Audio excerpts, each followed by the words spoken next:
Alex Murdaugh's alibi just had an atomic bomb drop down on it. Criminal defense attorney Alex Murdaugh previously told authorities he was not at the South Carolina crime scene. On the night of the murders, South Carolina criminal defense attorney Cindy Crick joined Sunday Night in America with Trey Gowdy to weigh in on the murder trial involving Alex Murdaugh, saying, "I don't envy Murdaugh's defense attorneys." Murdaugh is charged with fatally shooting his wife, Maggie Murdaugh, and youngest son, Paul Murdaugh, near the dog kennels of the family's Islanton hunting estate called Moselle on June 7, 2021. Prosecutors allege Murdaugh's financial difficulty, including 99 counts of financial crimes totaling an estimated $9 million, may have been motive for creating a diversion as a grieving husband and father. The state is doing exactly what the state is supposed to be doing, which is very methodically laying foundation for each and every piece of evidence they need to get in. During the course of this trial, Crick said, "The one interesting little tidbit where the state has weighed in is this issue of motive,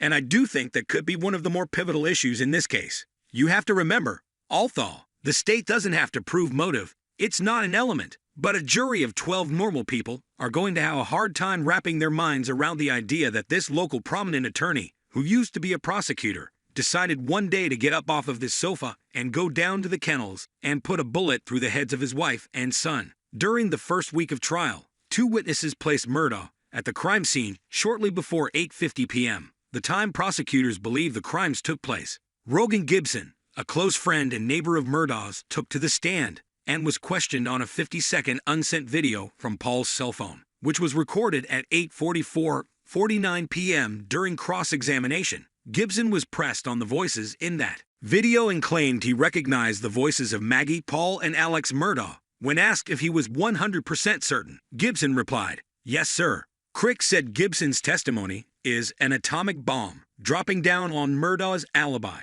"I don't care if you're F. Lee Bailey, Johnny Cochran, or Trey Gowdy, it's going to be very difficult to come back from this. You've got two issues. Number one, we see you at the scene. Number two, you've lied to investigators about being at the scene," she said. Fox News host Trey Gowdy asked Crick regarding the prosecution's handling of providing a motive in this case. "I think there's a lot we haven't seen yet, so we've seen pieces and parts of this theory." Crick said, "You'd have somebody that appears to be spiraling out of control, both with finances, family. You know, you're talking about somebody whose reputation, whose fortune, and whose liberty may be on the line. And you've got this other issue of opioids, that sort of, in the mix, and that adds up to a desperate situation for some folks. I've convicted. Murdaugh faces up to life without parole and a minimum of 30 years in prison."